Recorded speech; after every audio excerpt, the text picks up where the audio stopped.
Vamos ver aqui as funções orgânicas. Vou colocar só algumas funções orgânicas, as principais.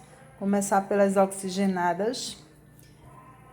Aí o que é que vai fazer? Vai dizer como identificar, né? A definição aí das funções orgânicas. Por exemplo, o álcool tem o OH ligado a um carbono saturado, que é um carbono com ligações simples. Aí eu coloquei aqui alguns exemplos. Eu coloquei o álcool mais simples, que é o metanol. Aí coloquei nesse formato aqui, né, para identificar. Veja que a ligação do OH é no carbono que tem só ligação simples. Pode ter também numa cadeia fechada, tá? Qual é a diferença do álcool para outras funções que tem OH? O ácido carboxílico, ele tem OH, só que o OH, ele é ligado a uma carboxila, desculpa, uma carbonila. Então, quando o OH está ligado a uma carbonila, ele se chama carboxila. Uma outra função que tem OH é o fenol, sendo que esse OH está ligado ao anel benzênico, tá? Tem uma outra função também que é chamada de enol, que é quando o OH está ligado a um carbono insaturado, ou seja, quando tem uma dupla. Aí vem aqui aldeídos. Aldeídos tem carbonila, que é esse C-O, ligado na extremidade da cadeia ou nas extremidades da cadeia, tá? Aí eu coloquei aqui o aldeído mais simples, certo? Aí vem aqui o C-O ligado na extremidade da cadeia, nesse formato, numa cadeia fechada. Ele também pode ser escrito CHO e aqui em duas extremidades. Então, essa carbonila, ela tem que estar na extremidade da cadeia ou nas pontas, né?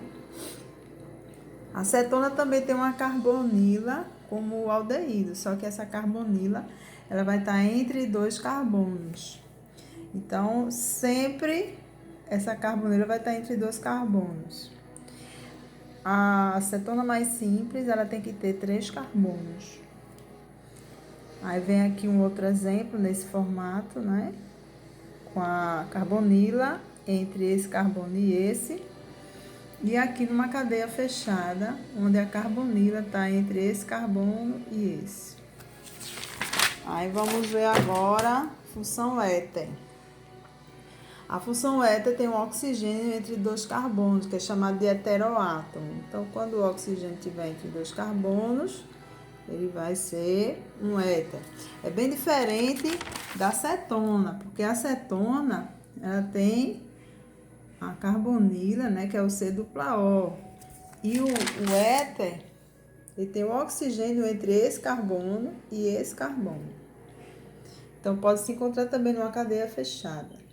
Esse aqui é o éter mais simples. Aí vem o ácido carboxílico, que ele vai ter uma carboxila, né, que é o C-O-OH. Isso fica na extremidade da cadeia, certo? Então, aqui um exemplo. Esse é o ácido carboxílico mais simples. Aí vem nesse formato aqui também, ó, C-O-OH.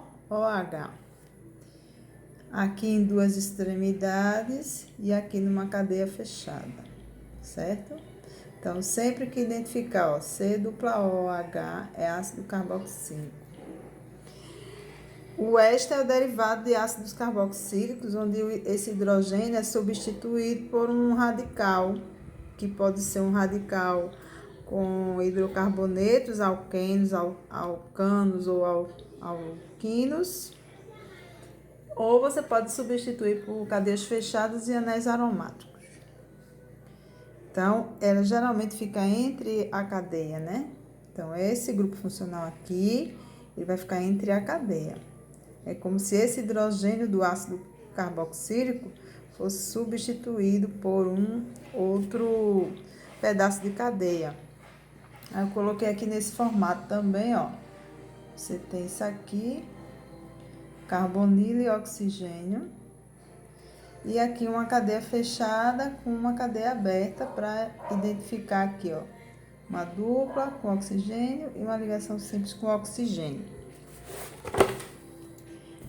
Aí vem o fenol, que é o OH ligado a um anel aromático ou anel benzênico ou o próprio benzeno, né?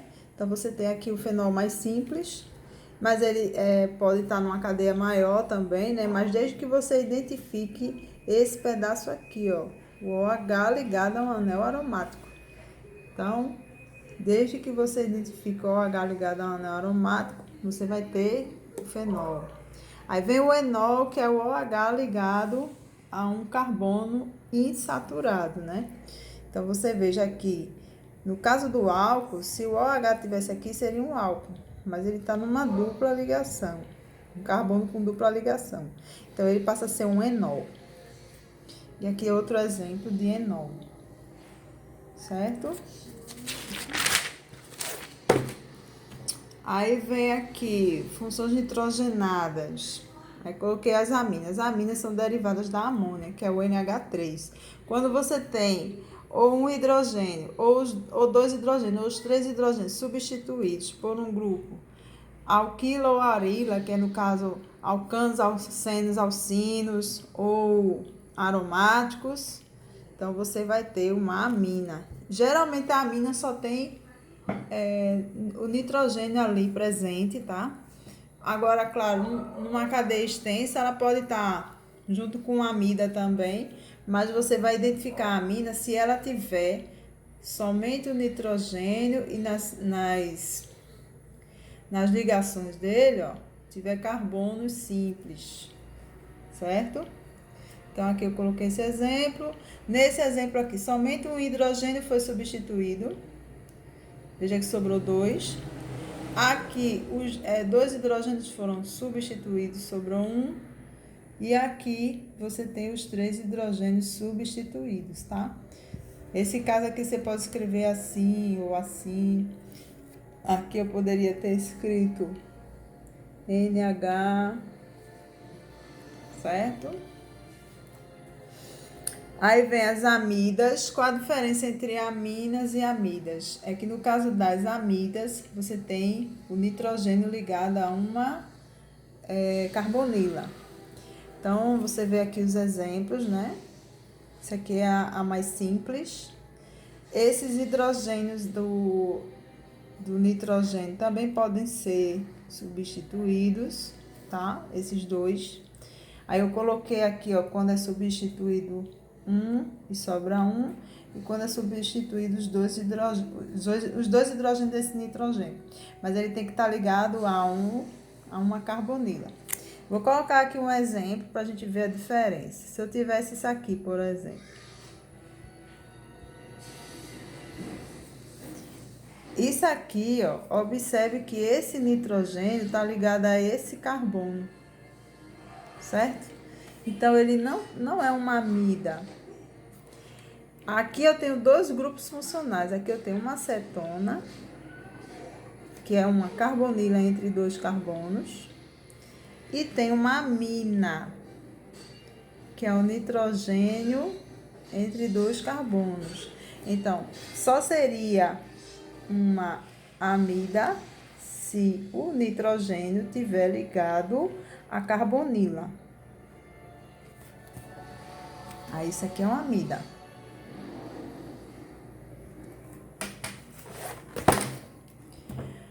Aí vem as nitrilas, também chamadas de cianetos. Então, observe que as nitrilas eu tenho um carbono com tripla ligação com nitrogênio. Eu posso escrever assim ou assim, né? Então, isso aqui é a nitrila mais simples, que é o HCN, que é o próprio cianeto, tá? Cianeto de hidrogênio. E tem aqui outros exemplos, você pode escrever com a tripla ou diretamente o CN, desde que você lembre que aqui tem uma tripla ligação. E vem as isonitrilas. Vamos ver uma diferença entre as nitrilas e as isonitrilas. Observe que nas nitrilas o carbono obedece à regra do octeto, né? E ele tem 4 ligações. E o nitrogênio, 3, que é o habitual, né? A tendência deles. Carbono com 4 ligações, nitrogênio com 3. No caso das isonitrilas, você tem o nitrogênio com 4 ligações, sendo que uma é induzida, e o carbono com 3. Ou seja, foge a regra do octeto, no caso das isonitrilas, né? Você pode escrever assim ou assim. Então, no caso das nitrilas é CN e no caso das isonitrilas é NC. Ou seja, isonitrilas não obedecem à regra do octeto. Coloquei o exemplo mais simples. Aí você pode escrever assim ou assim. Coloquei aqui outro exemplo, tá? Aí vem os nitrocompostos. Os nitrocompostos, eles têm o NO2 como grupo funcional. Então, ele tem uma ligação induzida com oxigênio. Observe que o oxigênio tem que ter 2 ligações, mas aqui não obedece à regra do octeto. Então, você vai identificar as nitrilas por esse NO2, tá? Então, pode estar numa cadeia fechada, pode estar numa cadeia aberta, pode estar num anel aromático, ok?